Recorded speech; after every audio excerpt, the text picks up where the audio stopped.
Sorry, my phone overheated for whatever reason. You know what I'm saying, but I was talking about the pure. What does it mean to be pure of heart? It means that you're purifying your heart from all these elements that would create any kind of information which would be belief, and that would create an ego and would create a cycle of suffering and kind of wrong direction of life. And I want to say a little bit about um, so that's the essence, right? Like, and my suggestion here, or maybe invitation even to see it for yourself, is that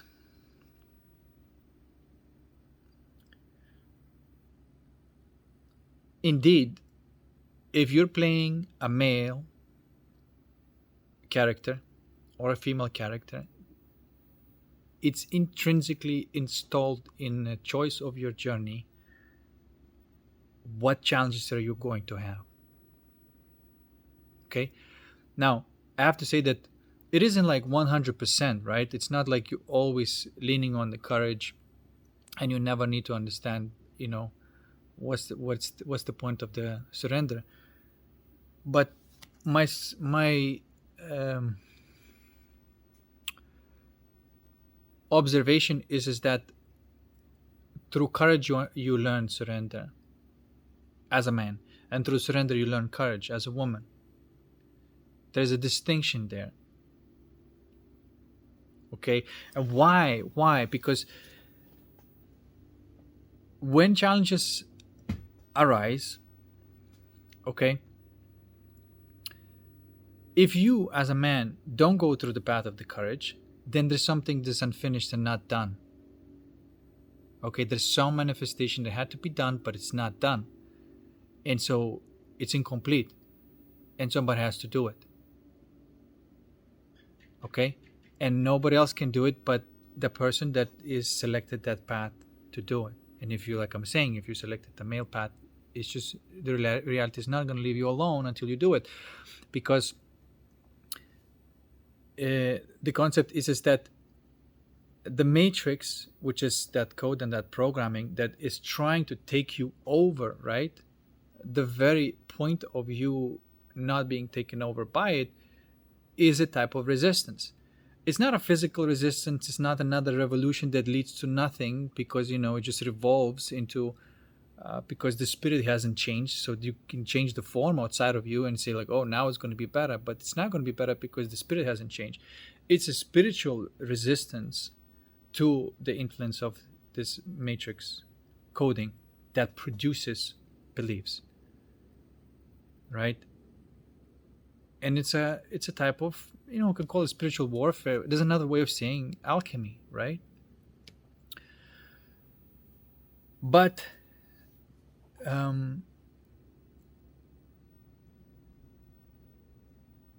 I've just noticed this, that consciousness is structured in an impeccable way. It doesn't make any mistakes, but there is this quote unquote free will to try to trick a little bit of what it's supposed to be, and that creates suffering, creates a belief system. So you can't trick it. You say, if you're what I'm trying to say, if you're a man, you are a man. If you're a woman, you're a woman. It's not a mistake. Any kind of deviation in your essence from that will create a belief system, and will create the ego, will create the suffering. That's all I'm saying. It's not a coincidence why a man can never be happy unless it can express his masculinity, and this is why a woman can never be happy if she can express her femininity. It's just coded like that. And the only thing that's in the way of living your essence is the matrix programming and your own fears of facing what is. So, however, now going, if given the fact that your heart is pure and alchemized, then there's no elements there, which if you feel at peace and you feel a certain degree of bliss, for no reason whatsoever, just by being, well, then you know that you're pure of heart, right? Then there are the the lower mind, which is actually your body, your avatar, which should be programmed with skills. That's what the tree of knowledge is necessary. The tree of life has to grow in your soul, and it grows through this, like I said, this alchemical process. And the tree of knowledge has to grow in your avatar, right? And the tree of knowledge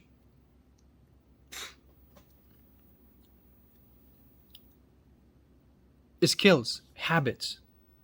Those are necessary. Now, the skills and habits, some of these skills and some of these habits may be attributed to the feminine or the masculine, but these are just skills. That's why there is no argument there that whether you have a male or female avatar, that these skills can be installed and programmed, right? So there is no argument that a woman can learn a quote unquote masculine skill or a man can learn a feminine skill. There's no doubt about that. I'm talking about the essence of not corrupting of who you are in your heart, and that has to be polarized towards if you're male, towards masculine spirit, and if you're a female, towards feminine spirit.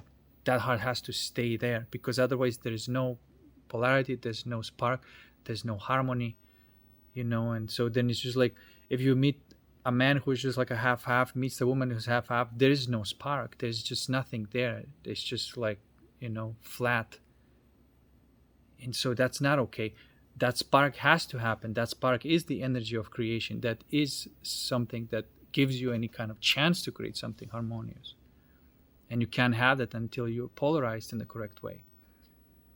Right? So I'm distinguishing this from the skills that are basically, and by the way, it's not called a tree of knowledge by accident. The skills are actually structured, so-called tech tree, right?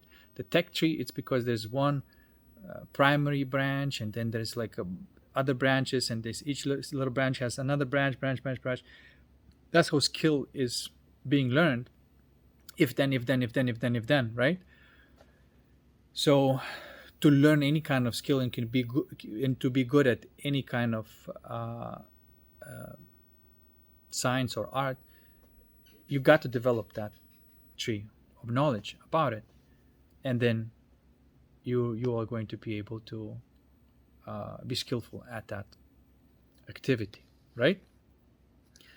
So I'm distinguishing very, very clearly, because sometimes people may call it and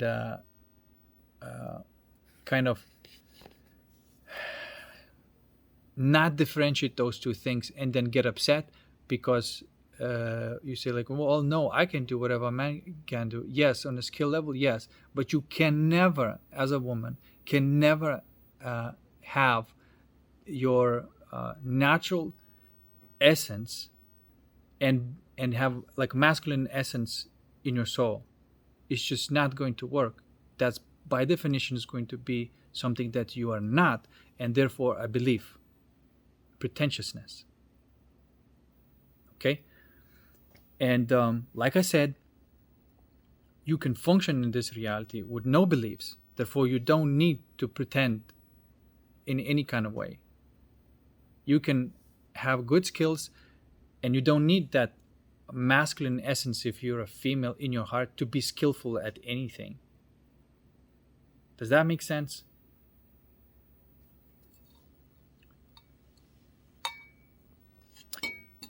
It's like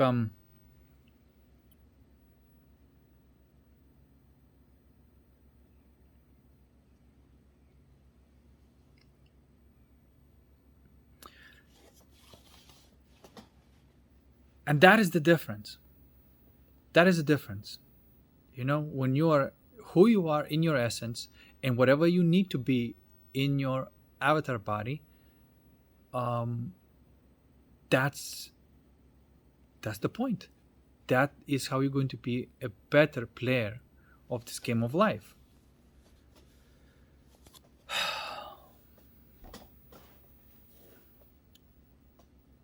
So there. I hope that I'm clarifying this thing, and uh, differentiating those two things. Okay, because I think there were a lot of people that kind of not clear about that, and maybe not realizing that there are two different things, and then your soul is one thing, and your body is another thing in this reality, this game. And yeah, your body is like can be programmed, reprogrammed any way you want, right? Like it's programmable, part of you. And when you have that essence identity and programmable body, there's no problem. Like if there's any kind of necessity to learn a skill, you just reprogram yourself to learn to have that skill. And it doesn't matter whether it's like class as feminine or masculine skill to have. If it's necessary for you at that moment in life, you learn it and you apply it. But your essence doesn't change, right? And as you learn that skill, or as you're accomplishing, or meeting those challenges, you're still going to be the same. You're still going to be doing the exact same type of alchemy that is meant for you. That's what I'm saying.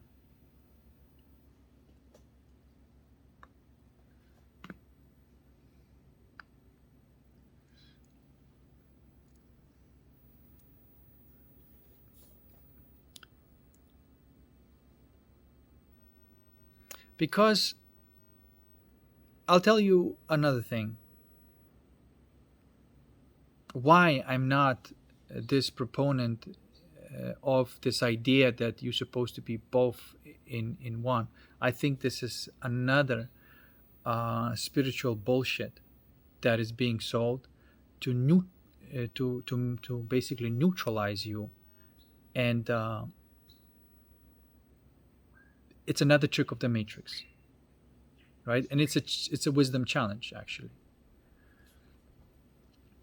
because everything in the matrix outside of you is going to come at you in, like it said in the Matrix movie, trust no one in the Matrix. Trust no one in the Matrix, meaning that whatever is coming to you from these physical senses, that is already the past. Don't believe that that is how the reality is, right? It's already the past. The way reality is the way you imagine it. That's your direct reality. The way you feel inside and the way you imagine it, that's your direct reality.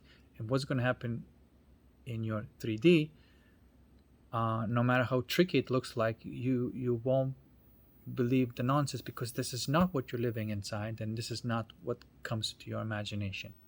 And you can see that, okay, this is just outdated information that is incorrect and it's not whole.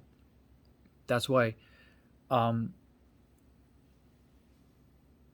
somebody could be becoming an icon in psychology, right? And I'm just trashing Jung again, but just an example. Jung is an example as how somebody who was not complete in himself and using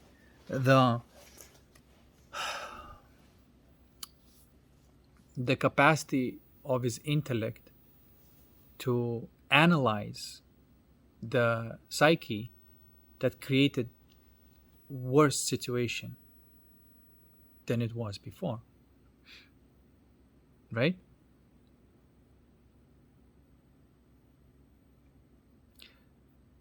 So That's an example of what happens if somebody doesn't have wholeness and completeness connected to that pure heart. Because from there, whatever insight comes is somehow fits in. Somehow fits in.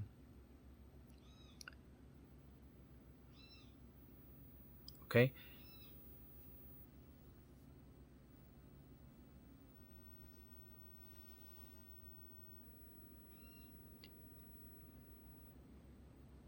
So there you go.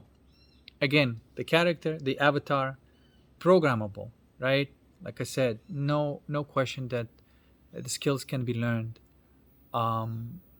Whatever that may be, athletic skills, artistic skills, do whatever you want, express yourself any way you want as an avatar.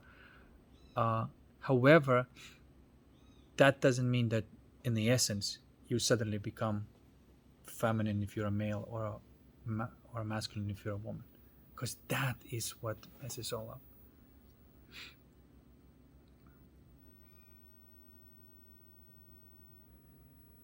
Another thing I want to say, again, this dynamic in the matrix, that this idea that you have to give some sort of like a feedback. Well, it's kind of well known in the matrix that there's this phenomena of nagging wife, right, or demanding wife, or whatever.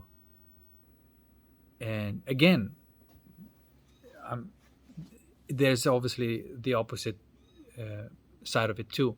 But this particular thing that I want to talk about is that why, if you do your own alchemical work, you don't need to say or demand anything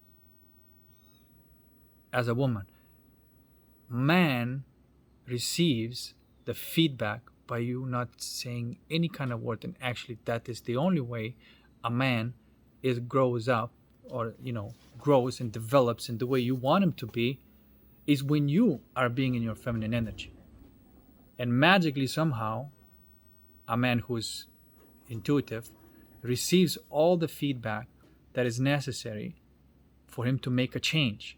It's like that.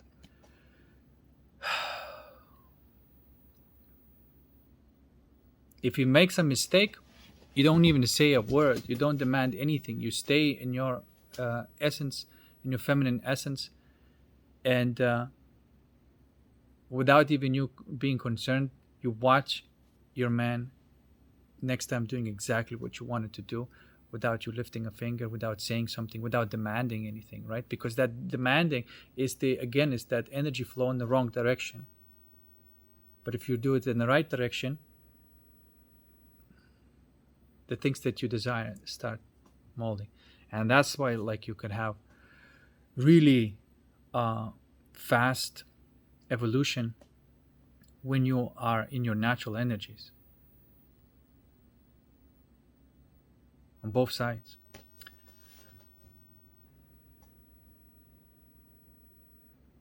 People say that, like, well, the catalyst is necessary, and yes, it is necessary, but the catalyst is just to teach you alchemy. Once you learn alchemy, you don't really need to be triggered by people, because then you are connected with the energies, right? And you realize that it never was about the people, that the energy came and the person acted that energy out, to realize it's all about energy that's already happening to me. And so then you work directly with the energies. And if you do catch the energies at the source, so to speak, and you don't let them accumulate within your heart, then people don't act out these negative scenarios, right? That's the only thing that the catalyst is necessary for you to get to that point, to realize that where do you have to put your attention. That's why it's necessary.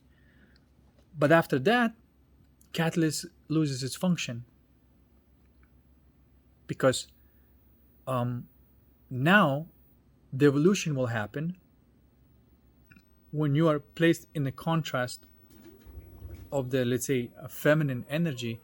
Your masculinity is going to be shining, and as your masculinity is shining, that's going to facilitate feminine. And you see what I mean? That becomes a real growth, real evolution when there's resonant connection, not catalytic.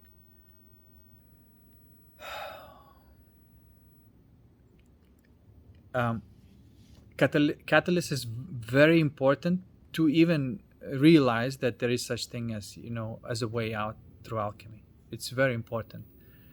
But like I said, once it does its job, once it does its function, um, there's more of that is not going to do anything, really, right?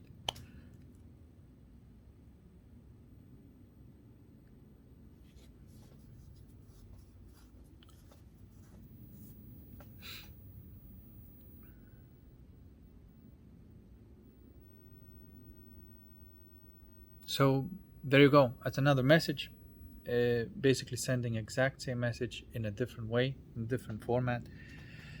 To summarize, all psychological disorders is ego. All egos is a belief, and belief is a type of information structured in your soul, and it's meant to be broken down, melted into purity, which your soul has to be always at that flux point where it's not it's neither four elements, right? And when you have that flux, then your mind can use it, and then it can draw out into elements and create whatever is necessary to create. Okay? And this way,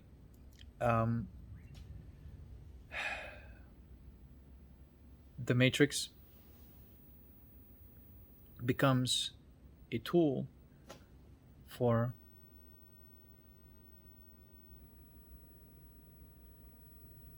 evolution. And that's how everything happens differently. You see what I mean? You don't have to fight with anything outside of you. You just have to alchemize that thing. And it might be difficult, and there are all sorts of things that are a little bit more difficult to go through, right? But you keep at it. You always know that that's the same answer. Alchemy, magic, and might. Or I say, for a man, and for a woman, devotion,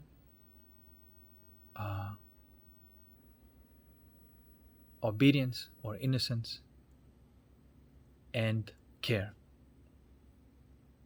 Again, it's the wizard and the healer archetype team. And that's it.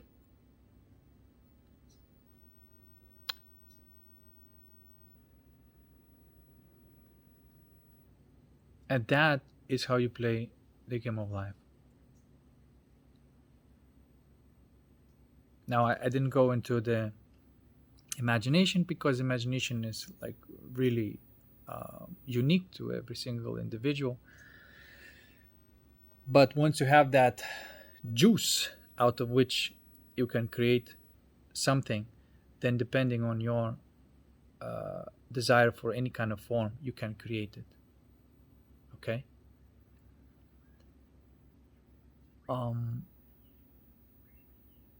And as you can see,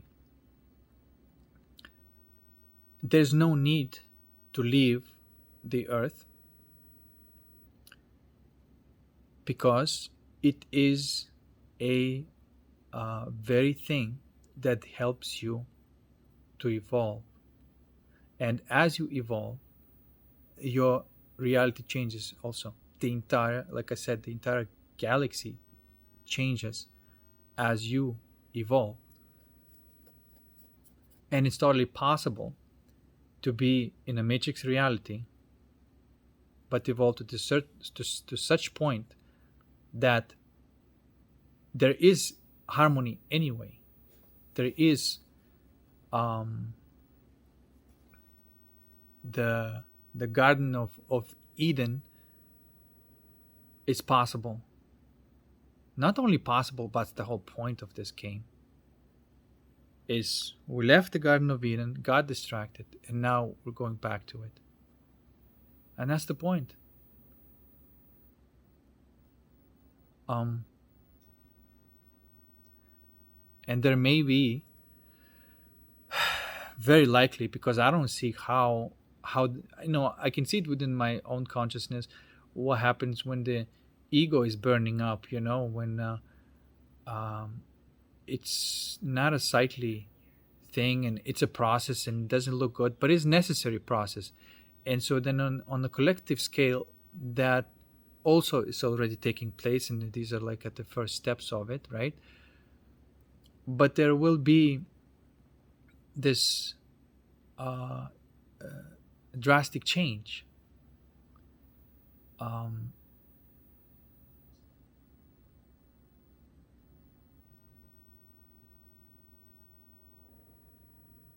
and obviously, uh, there's going to be enough people here. You don't have to have, like, everybody living life in the right direction. There's a certain number of people who would just wake up to the fact that they are actually alchemists, and that they are here to um, not fight the matrix, I suppose, but just reprogram it. Realize that uh, matrix is your toy. It's just a toy. um then you play with it. You're not afraid of it. You know that, like, how to reprogram it, which was like that thing that I was talking about, zeroing it out, right? And that's it.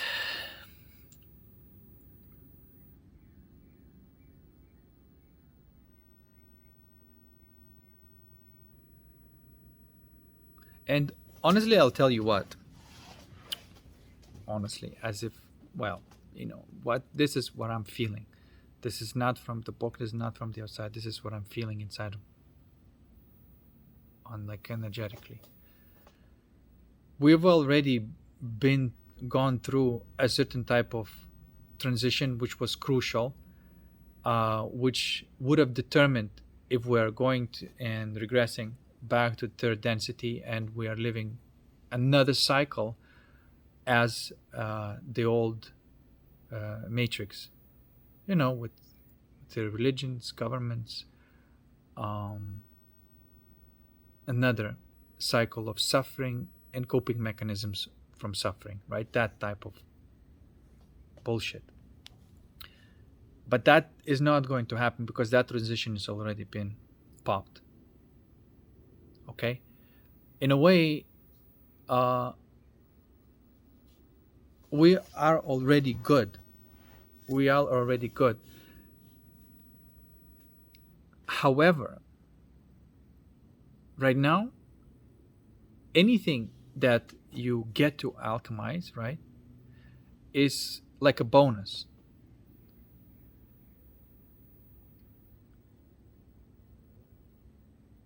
That's the way I see it. And there's a certain threshold that's been passed, and we're not going back to that way of life. You right now, in this reality that you and I are, it cannot be going back to the those tyrannical structures. It just can't go back there anymore, right? It can't. It's gonna have to find another way. And at this point, it's what is happening is a transitional or hybrid type of state, where the society can sort of have half. Some people, or some times even, people are churning the energy this way, and then they go back, like, they wake up, they fall asleep, they wake up, fall asleep. Or you have, like, the group of people that are asleep, but they're just in their own circle doing their own stuff, doing their NPC thing. And then the circle of people that are already awake, but there is this boundary between the two. They don't really mix directly in the essence that they don't try to wake the people who are asleep up, and people who are awake are just being looked at as like, oh, this is just like a weirdness in the society. And so everybody is okay with that hybrid type of society. And that's what's going on right now. And that is the worst case scenario, which is pretty good. However, there's another bonus possibility, and it's what everybody's talking about shifting to, and this is what you would call 4D, right? Because some people in the 5D, some people in 3D, and you end up having that 4D situation. But there is an opportunity to move to another, go through another threshold, which would place us on the trajectory of holistic society slowly taking over the old society. Okay? Like completely different economy. The way it works is different. Everything is different on this planet. And right now, legally, it's probably going to be like a private sector, because private sector is left alone, and because the so-called elites, even though they're not really, they're just Muppets. By the way, they're your Muppets. Do you understand? If you are an alchemist, they're your Muppets. You can make them dance like a monkey, and that's what you call elite. Try it if you wanna, try it out. Try it. If you want some sort of event, if you want them to do something, just create that reality through imagination, lucid dreaming, or whatever, and you'll see them doing exactly what you told them to do. And that is your elite. It's your Muppet. That's the truth.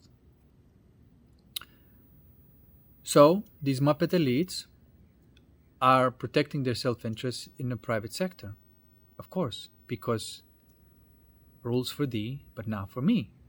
And the private sector is already protected, and they won't change the laws, and they won't invade the private sector, because it's their protection for them to live, the way they want, but not how the rest of the population lives, right?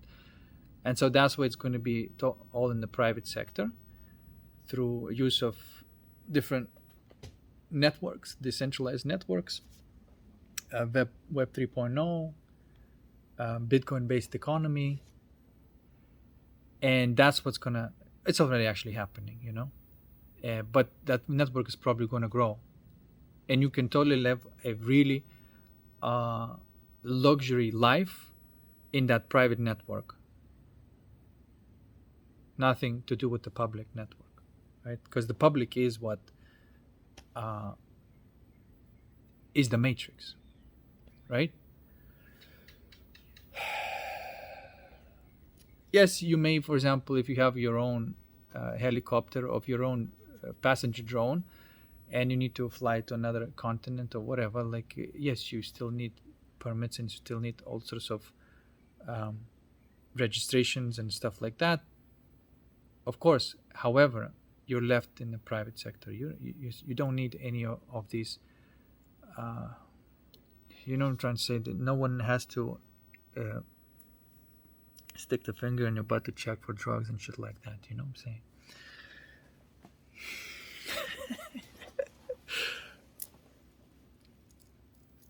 So there's more freedom, but obviously with freedom comes great responsibility, or vice versa. With responsibility comes the freedom. And by the way, freedom is not about doing whatever you want to do. That's what people sometimes think. Oh, I'm free to do whatever I want to do. In fact, like, if you get to that point where you're free to do whatever you want to do, you find out that you don't feel free. The freedom is about the sense of freedom. It's the feeling of freedom. And uh, that type of freedom cannot happen without correct and right boundaries, which cannot be done by your mind. And these boundaries, and these are correct ones, are already living in your soul. And that's called wisdom. So this is what's going on already. And like, I already have people who are living like this or beginning to live like that. And we are already kind of doing like a minor barter, right? Like if I have too many of the certain type of fruit, I can trade with them. It's already happening. So that's what I'm trying to say. And if I want to travel, I can travel from one village to another village, and we can do like exchange programs, and basically for free. I have a space, somebody can come to my place, I go to their place, and I can travel the world from permaculture village to permaculture village, like that. Have your own society, your own holistic society, your own club of cool niggas. I'm saying.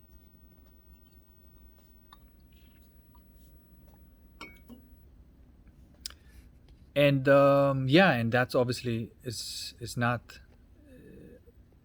stoppable. And anyway, I'm just suggesting that will be a beginning in this way, which is already happening, and that will turn eventually into, again, I'm saying, not a lot of people.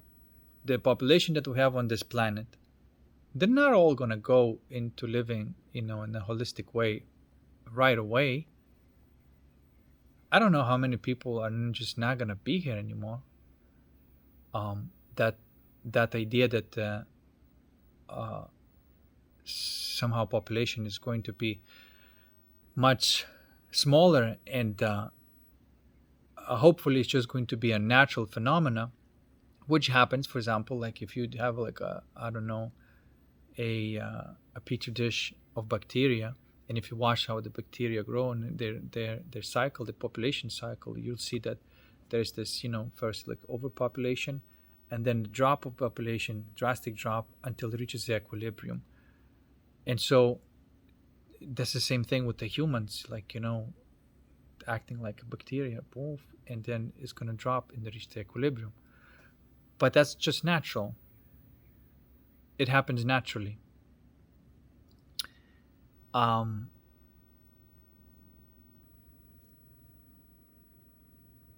don't think it's going to be like some depopulation agenda or stuff like that. Or even if you say that that's going to be like a depopulation agenda, that phenomena that arises, that somebody even has the idea to do so, is also natural. What I'm trying to say, that graph is inevitable.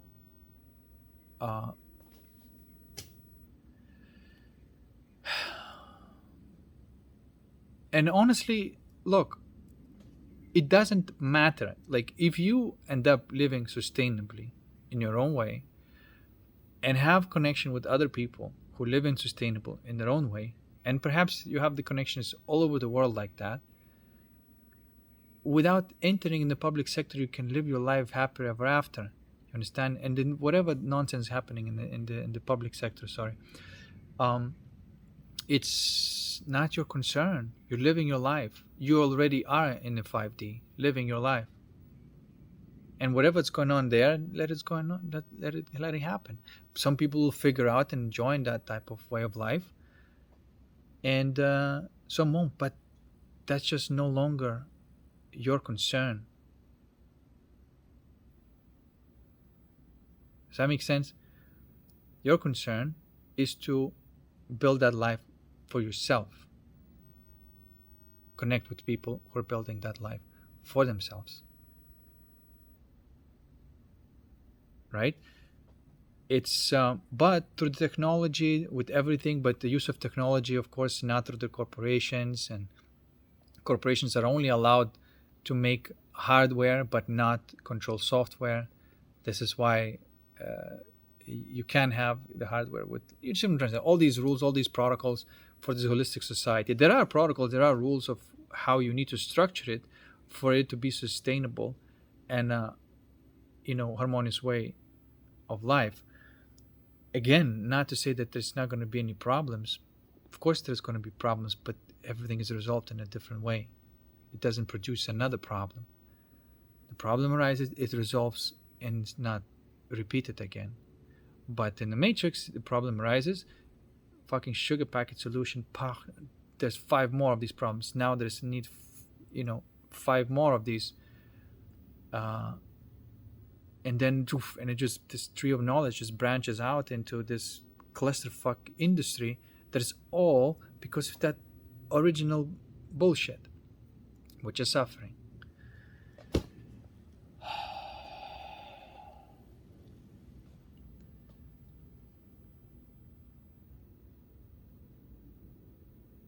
And that's it. That's, you have to ask where your water is coming from, where your food is coming from.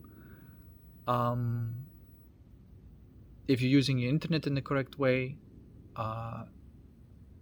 like not have any kind of subscriptions to a Netflix, Schmetflix, and all this other nonsense, And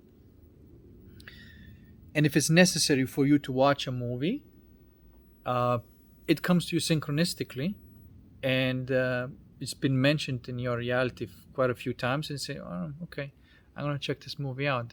There might be something interesting there. Maybe it will inspire me to do something, And you directly watch the movie directly, not through these platforms,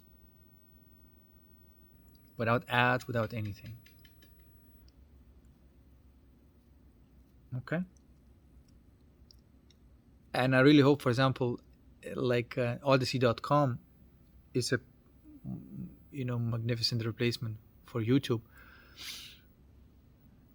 and I hope that Hollywood is going to be replaced by something decentralized, and it's going to be decentralized Hollywood. I don't know how they're going to call it, but Odyssey has a potential to be a potential platform where that can happen. It can be used as a platform, but perhaps through another gateway, which can be specialized in, okay, that is where all the movies are, and you can watch them on the Odyssey, perhaps through that gateway or whatever. What I'm trying to say is that, like, unified place, because there's all sorts of content on Odyssey.com, but if you just want to be in like a movie mode of Odyssey or Odyssey movies, I don't know, where you watch directly, and as you watch, you create value for the creator, and they mine that coin, and you have that crypto exchange going on, where the value is being exchanged directly without any kind of middleman. Now that is basically a movie industry utopia. Anybody, all they would have to do is make a movie, post it on this platform, promote it, and you may even end up making more than going through the studios, right? And when we get to that point, then you have your own Hollywood, decentralized Hollywood. Decentralize everything, man. If there would be decentralized butter, I would spread it on my bread.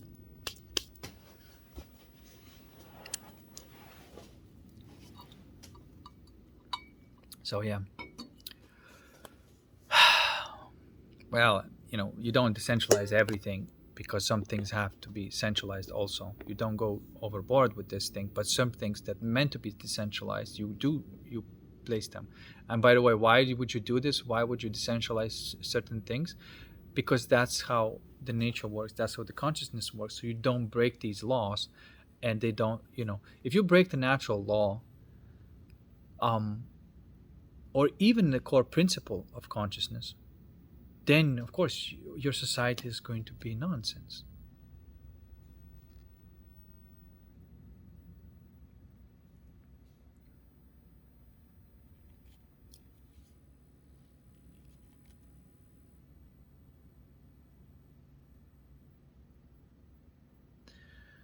And I think that it doesn't take. Oh, that's another thing I want to talk. I don't know. Maybe I should make another video. I'll just mention it quickly, and I'll make another video. Um, Another thing about consciousness, that the structures that exist as you watch within yourself as this consciousness unfolding, what you notice is that there are limited number of structures that arise. 12, it's first two, 1, 2, 12, 144, and then you go off from there. I talked about the previous video about the flower of life. There's these numbers there, these petals and these roller triangles. These are the numbers there, and you'll find 12 there, and you'll find all these numbers.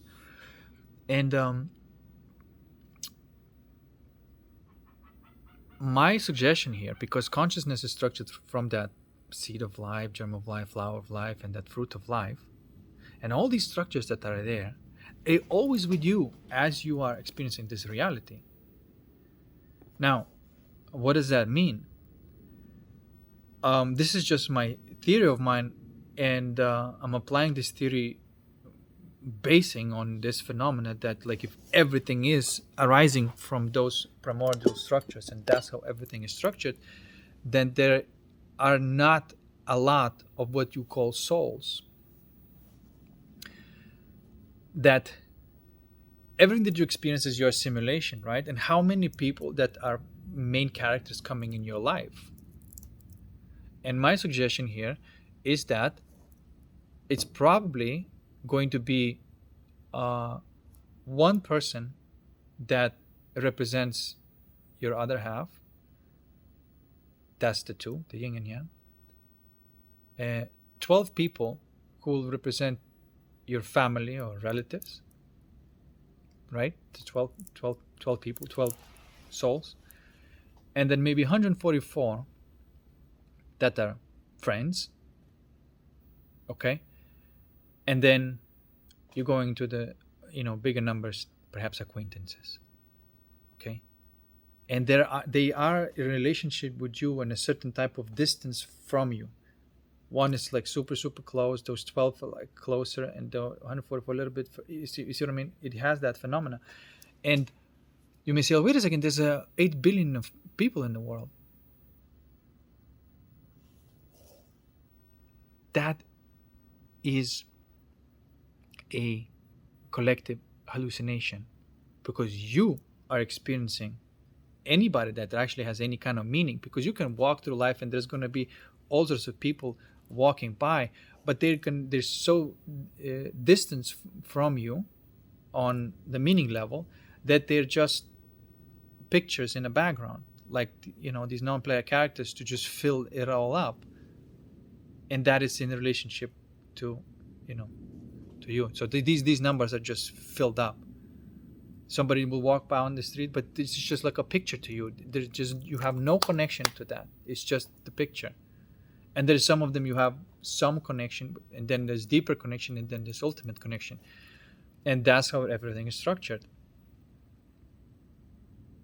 This is why you can change your life completely, go to a different side of the world or whatnot, and little by little, the same types of souls are going to enter your life. They may be different bodies, but you recognize them. That's the same thing, because you cannot simulate anything outside of the structure of your consciousness. And so I'm telling you, there's not a lot of souls here. I know this might be difficult to digest, but I'm just going to go on a limb and say it, that there might be only like maybe 100, that 144,000. It's not 1,000.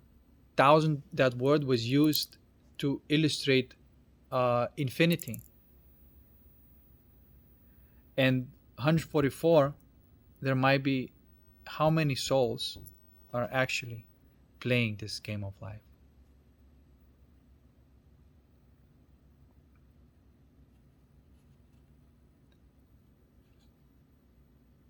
And it's an illusion that there's a lot more.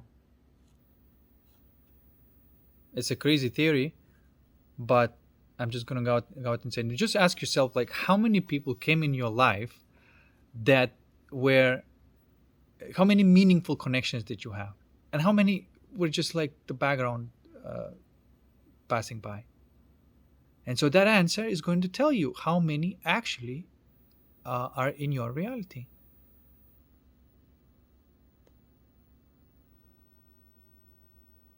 And you can even notice it, like, I mean, you changed your life, like, let's say, I said, like I said, you're moving to a different country, and then somehow the same type of structures, the same type of catalyst, people come into your life is necessary, same type of people that resonate with you, like they're the same souls. We're just like, it's, I would not be surprised that we're just like 144 souls with these virtual reality headsets, jumping into reality and say, hey, I'm going to play this character and you're going to play this character, and we're just playing around. And I know some people may call it, well, that's maybe the oversoul, whatever.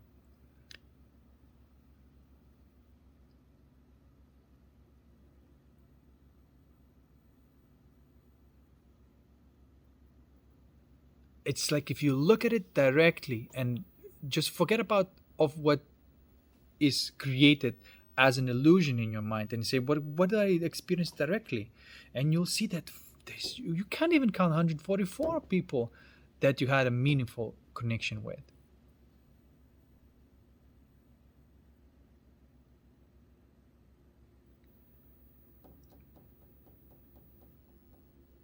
And how many people are you actually connected at one point? Even less. So that is what's really going on.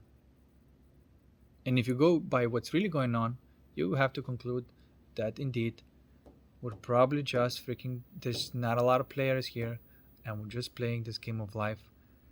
And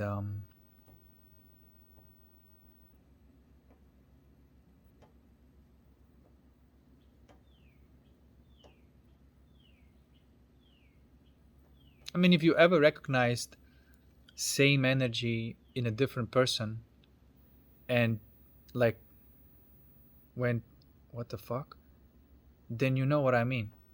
You, because you are basically recognizing the same soul in a different body. And the only reason that happened is because perhaps you shifted to a different reality. But um, that soul came to you and played the character still with you, like we're all playing this thing. I mean, I'm not saying something new. This is like a little bit popular in in uh, in a new age, I suppose. They talk about these family soul clusters, right?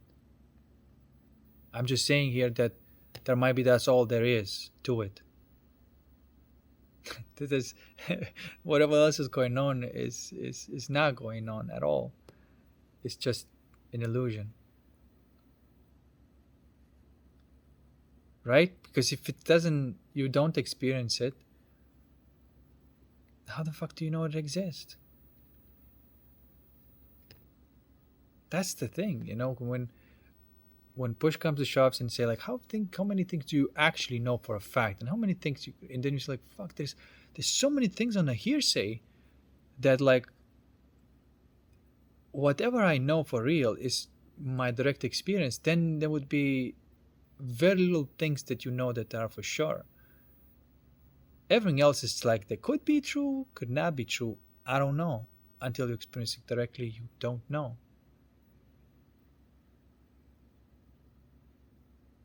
And if you really live life in a high discerning mode, you can distinguish what is entertainment and what is reality. And and you have to be obviously clever to do that.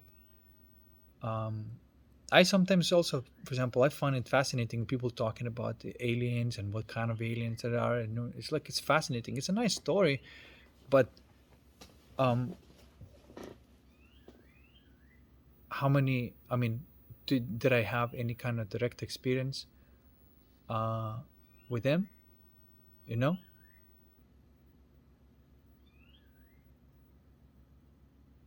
uh, very minimal in during astral travels. I had very minimal interaction with these beings, which could be just,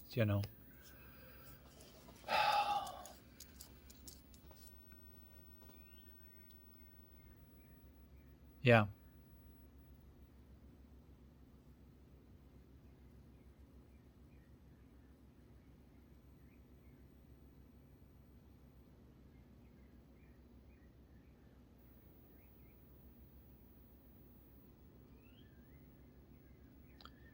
What I meant to say could be just alternative realities, and and future points in life, other lifetimes or whatever. I mean, you can open up that can of worms and really expand, and but then you're gonna, I'm trying to say, like, it's fun. Use it as an entertainment, I suppose, but don't get lost in it. Um, unless there is an like, actual direct experience that you're experiencing, then that's your reality. You know.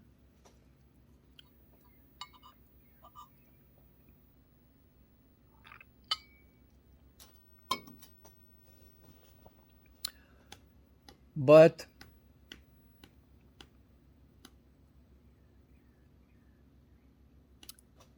hearsay is hearsay, and it's interesting, and it's nice to hear, and it's a story, but it's just that it's a story.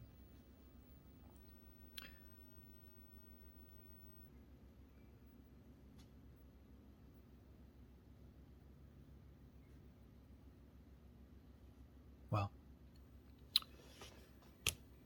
yeah, I think I'm just gonna close it off here. Well,